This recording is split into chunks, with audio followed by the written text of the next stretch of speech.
নাম তোমার? রানা, মাসুদ রানা। ইনিও তো মাসুদ রানা। আরে শাকিব খানের আসল নাম মাসুদ রানা, তো তাই বললাম।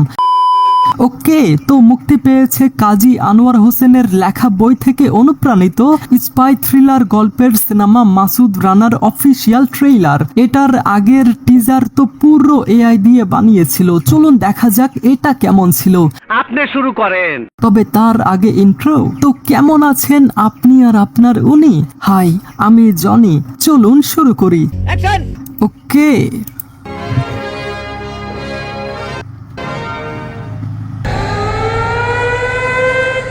তোমার মিশন সহজ না।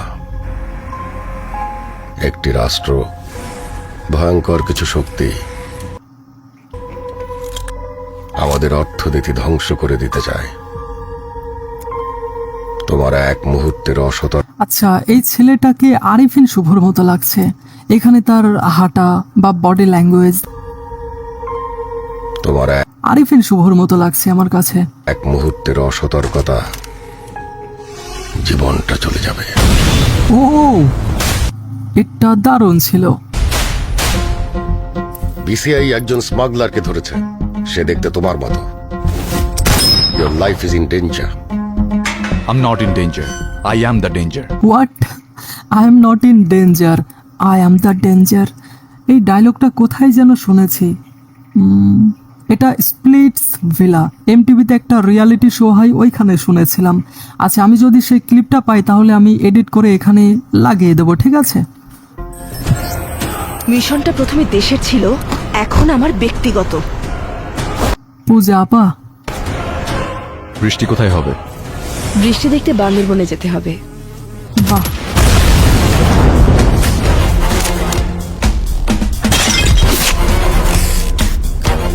তুমি অনেক বড় বিপদে পড়তে যাচ্ছ। এই মিশনটা বন্ধ করতে হবে। তোমার বিরুদ্ধে যেতে আমাকে বাধ্য করো। কি ব্যাপার?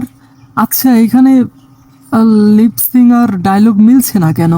আমি আর একটু রিভার্স করে দিচ্ছি। এই মিশনটা বন্ধ করতে হবে। তোমার বিরুদ্ধে যেতে আমাকে বাধ্য করো না। পৃথিবীতে দুই প্রকার খুনি থাকে, এক এটা কি? বাঁচার জন্য খুন করে, আরেক খুন করার জন্য বাঁচে। কি দিয়ে তোমাকে খাতির করব মেজর? আচ্ছা, okay. You got license to kill. Mission ইম্পসিবলের ভাইব পেলাম একটু, You got license to kill. তাই না? তাহলে তো কেউ বাঁচবে না। আচ্ছা, ইংরেজিতে শুট করেছে, পরে ডাবিং করেছে, সেই জন্যই তো মিলছে না।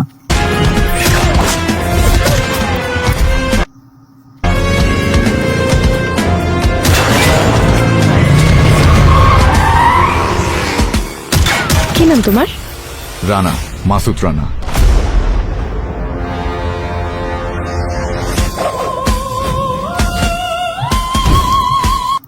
কি লাগছে মানে?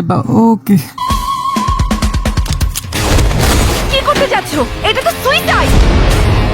আমার কাজ শেষ না নটি। হওয়া পর্যন্ত মৃত্যুকে অপেক্ষা করতে হবে।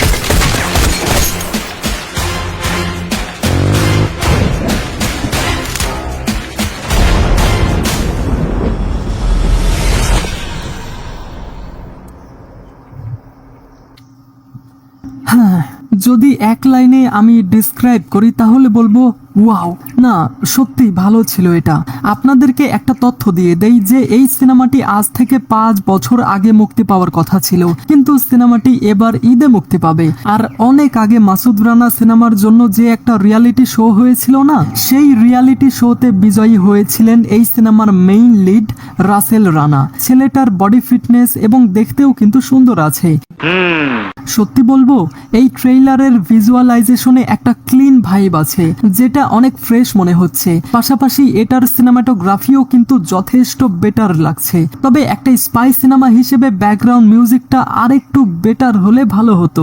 আর যেমনটা আমরা জানি যে এটা একটা স্পাই থ্রিলার সিনেমা, তাই এখানে সিনেমার মেইন ক্যারেক্টার মাসুদ রানাকে একটা দুর্ধর্ষ মিশন করতে দেখা যাবে। পরবর্তীতে সেই মিশনে গিয়ে কি কি হয় সেটাই মূলত দেখার বিষয়। আর এই সিনেমাতে আরো দেখা যাবে পূজা চেরি, শায়েদা তিথি, মাসুম বাশার এবং অমিত হাসান সহ আরো কিছু ইন্টারন্যাশনাল আর্টিস্ট। দেখুন, এই ট্রেইলারে কয়েকটা জিনিস বাদে আমার কাছে এটা সত্যিই প্রমিসিং লেগেছে। আর এবার ঈদে রকস্টার ছাড়া যতগুলো সিনেমার ট্রেইলার বা টিজার এসেছে সেগুলোর মধ্যে এটা বেস্ট। হ্যাঁ, এটা বেস্ট।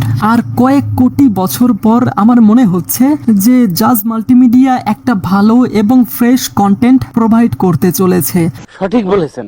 ওকে, এবার বলি এই ট্রেইলারের কিছু উইক পয়েন্ট নিয়ে। প্রথমেই বলতে হয় এটার কালার গ্রেডিং এবং ডাবিং। ট্রেইলারে কিছু জায়গায় অনেক ডার্ক হয়ে গেছে, যেটা সত্যিই বোঝা যায়, যেটা রিয়েলিস্টিক লাগে না। এছাড়া পুরো সিনেমা হয়তো ইংরেজিতে শুট করেছে, যার ফলে বাংলা ডাবিং না একটুও মেলেনি। আর এছাড়াও তাদের ডায়লগ ডেলিভারিতে যে একটা ইমোশন থাকার কথা সেটা কোথাও না কোথাও মিসিং। দেখুন, একটা সিনেমা পরিপূর্ণ রূপে সিনেমা তখনই হয় যখন তার ডায়লগগুলো শুনে রিয়েলিস্টিক ভাইব আসে, কিন্তু এই ট্রেইলারে ডায়লগগুলো শুনে মনে হচ্ছিল এটা রিয়েল না। মনের ভেতর থেকে একটা ইমোশনাল অ্যাটাচ হয় না, সেটা এখানে একেবারেই মিসিং, মানে নেই। আমার মনে হচ্ছে এই সিনেমা থিয়েটারে যখন আসবে তখন এই সিনেমার ইমোশনাল সিনগুলোতে এই সিনেমার অ্যাক্টর থেকে শুরু করে অডিয়েন্স সবাই স্ট্রাগল করবে। মোট কথা, এই ট্রেইলারে বলা ডায়লগগুলো নর্মাল মনে হচ্ছে না, মনে হচ্ছে অ্যাক্টিং করে কথা বলছে। আর বাংলাতে একটা প্রবাদ আছে, যদি অ্যাক্টিং দেখে অ্যাক্টিং মনে হয় তাহলে বুঝে নিও অ্যাক্টিং হচ্ছে না। বাহ, কি বলি আমি, মানে ওকে। তো এবার এই বইটা সম্পর্কে আপনাদেরকে একটু বলি। তো এই বইটা 1963 সালের মে মাসে প্রথম প্রকাশিত হয়। আর এই বইটার মাধ্যমেই বাংলা সাহিত্যে এক নতুন অধ্যায়ের সূচনা হয় এবং এই বই যারা পড়েছিল তারা পরিচিত হয় কাউন্টার ইন্টেলিজেন্সের দুর্দান্ত স্পাই মাসুদ রানার সাথে। তো গাইস, আপনি কি মাসুদ রানার এই ট্রেইলার দেখেছেন? যদি দেখে থাকেন তাহলে আপনার কাছে কেমন লেগেছে আপনাদের মতামত অবশ্যই কমেন্টে জানাবেন। ঠিক আছে। Thanks for watching guys.